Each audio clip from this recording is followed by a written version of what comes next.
Quilting is becoming more and more of a national pastime. This art form is drawing artists and historians alike to its growing circle of enthusiasts. Michigan Magazine has found this unique world of quilting an inspiring blend of artistry and heritage preservation, a true depiction of ultimate Americana. We visited with many of these artists throughout our state who actively both practice and perpetuate the art of quilting. Pictorial quilters like Jackie Truitt of Ravenna, who weaves into the very fabric slices of her family life from photos. We found quilting PBS television host Kay Wood to be proof of the growing interest around the world of quilting. Hundreds of viewers correspond with Kay each week, both accomplished artists and beginners. A quilt is both functional and a piece of art, as Kathy Zeilinger told us at her wool processing plant in Frankenmuth. The demand for handmade quilts continues to grow. There's a form of quilting we haven't explored yet, and that is the art of restoring heirloom quilts. Quilts that have been in the family for years and succumbed to the natural aging process, or that have been improperly stored. Michigan Magazine discovered this form of quilting while visiting beautiful copper country in the UP's Keweenaw Peninsula. This is where we happened upon a little shop on Main Street in Copper Harbor called the North Station Gallery.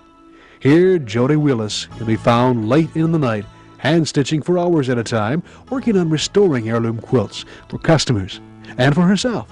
Some quilts date back over 100 years. Most of these here, all of these here, happen to be family quilts. This one, for example, is my great-grandmother's. Okay. On my father's side of the family. Now, how old of a quilt are we talking about now here? Well, this was done sometime in the 1880s, they figure. And my great-grandmother was born in 1852 in actually Austria, which is now part of Yugoslavia where she's born. And she brought this over with her to the United States where they settled in Iowa. She died in 1914, and it's been passed down through the family until it got to me, and is in terrible need of restoration, as you can see. Now, how would you go about restoring something like this? Oh boy, it's very time-consuming. You can see all the worn little pieces where the batting is showing through. This was a cotton batting that was used. That's all they had back there. They didn't have the polyester fibers we have today. All of these little stitches done by hand will have to be taken out one by one, and the shredded piece will have to be replaced, hopefully with a piece of that was in another quilt long ago, or of a fabric that I can find that will be of about the same era. So that's what you look for in repairing, is use the material from that era. And through all the quilts, the old quilts that I've dealt with before, I have quite a collection of these old pieces, so I can a lot of times find one that'll fit. If not, you can tea dye or use other techniques to make a fabric look old, and you might have to incorporate a new fabric that's made to look old and put it in here. But this has all got to be done by hand, piece by piece, to restore all the And now this was my great-grandmother's, my father's side of the family. Your father's side of the family. Gosh, over 112 years old. It's an old quilt. Can you tell them anything about your heritage in this? I mean, your grandparents' personality maybe is in this? Or what you preferred as far as design? My Aunt Mary, my father's sister, has spent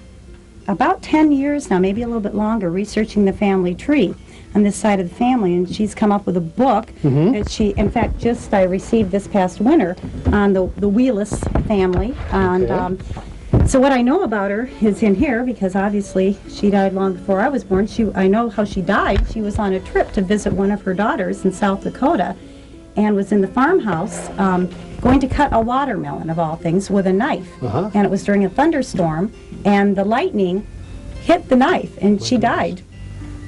By being struck with lightning. That's fascinating. And all of these little tales have been researched, like I said, by my father's sister, and are in this book here. My mother's been an antique dealer for years, and she's into the family history of things. So over the years, she shared with me some of the treasures she has picked up along the way from my family and passed them down to me kindly. And you were also telling me that, this is her baby plate. It's Majolica, which is very, very old.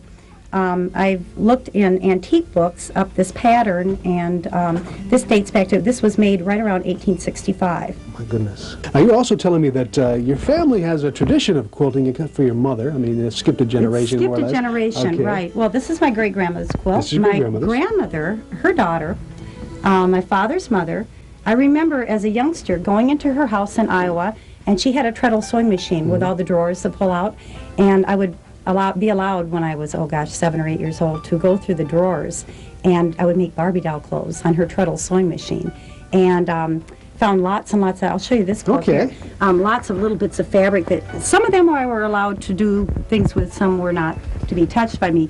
When my grandmother passed away in 1978, this box was found, was given to me, and in it were a few little pieces, squares actually, of fabric, and this, which is on old yellowed graph paper, a chart of what the pattern is called an Irish chain quilt, which is fairly easy to piece, but very, very time consuming.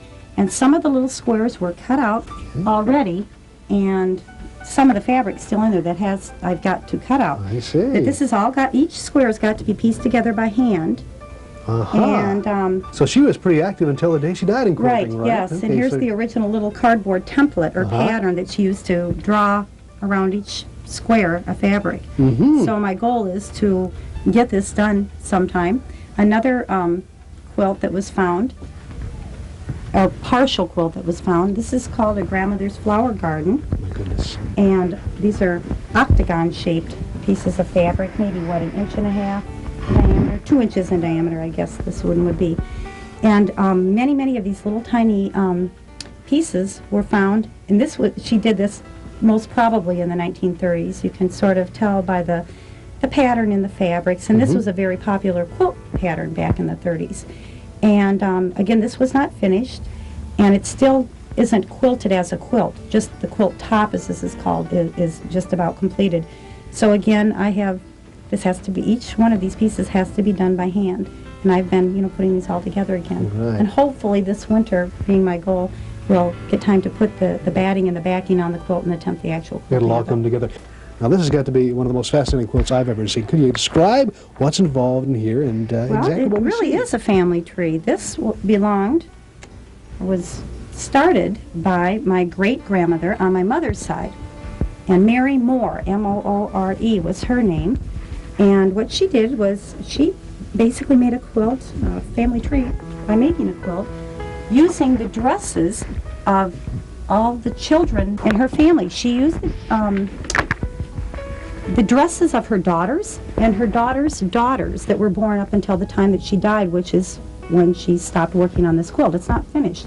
In the center of each block or square is embroidered the name of the girl whose dresses she used to make up this block. So each name we see, for instance, Ruth, this would be the dress material that she Yes, wore? exactly. Looking at the heritage of quilting and the material they use, has it come, technology, or I should say the methods they use from then, has it changed much, or is it pretty much the same? It has for a while. It's sort of funny. It's gone in a cycle. I guess about 10 years ago, a lot of people were into using man-made fibers, more polyesters, and of course they only use cotton blends, or some wools, you see, and in the real fancy quilts, even some silks.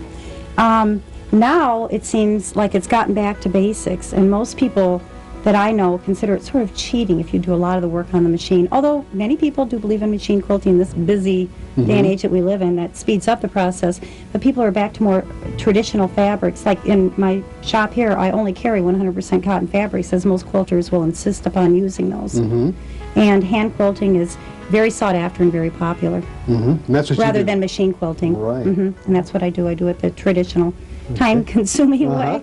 So do you think there's going to be a demand for doing things like you're doing, restoring quilts of this sort? Yes, and very bringing much them back so. to? Just from what I can see, I know how many times I've been approached by people once they find out that I do this type of work, or they see the quilts in my shop. They have a family quilt that needs to be restored. I've got several in my possession right now that people have given me, and I've got to restore them for them. So I think, yes. I think people are more back to basics and are appreciating some of the older crafts like embroidery and tatting and quilting more than they were even 10 years ago. That's amazing that you would find something. Perhaps people will be finding them in the attics or places that... I think they are, yes. Yeah. Now, you were telling me that the storing of quilts is important, too, because there is a deterioration factor in Yes. many things that we should watch out for. What are some of the things that aren't that great for a quilt? Well, you should always store, since most quilts are old quilts are all made out of natural fibers, you should store them in something that breathes, like a cotton pillowcase, not plastic, not like a plastic garbage bag. That's real bad. for a quilt. You want to keep your quilts out of direct sunlight as much as possible. If they receive any sunlight at all, they should be rotated. If, say, they're on a dowel to be displayed or whatever, rotate them. Wash them by hand very, very carefully. There are a number of products on the market that are made especially for washing old vintage fabrics, or take it to a reputable dry cleaner that specializes in dry cleaning vintage clothing or quilts. You want to keep it away from smoke. I guess that's about it. Some of the deterioration is going to happen anyway, especially with the dyes that were used. Where do you plan on going with your quilting? Venturing more into the restoration process, or is there any? Possibly. I find it real interesting, especially for the quilts in my own family. Right now I do several art and craft shows a year with my quilts and quilted items, and that's real rewarding. And I have my shop here, and I meet with a lot of other quilters. I've made friends over the years with quite a few quilters, and my goal is just to keep quilting, I guess. Yes, and preserving the heritage and putting the new heritage down for posterity, more or less, too. That's it, yeah. Could be. Well, Jody, thank you very much for appearing on Michigan Magazine, and we wish the best of luck to you in your quilting and your preservation of the heritage we have in here in Copper Harbor and everywhere in the United States. Quilting does seem to bring people together, doesn't it? It really does. Thank you very much for appearing. Thank you.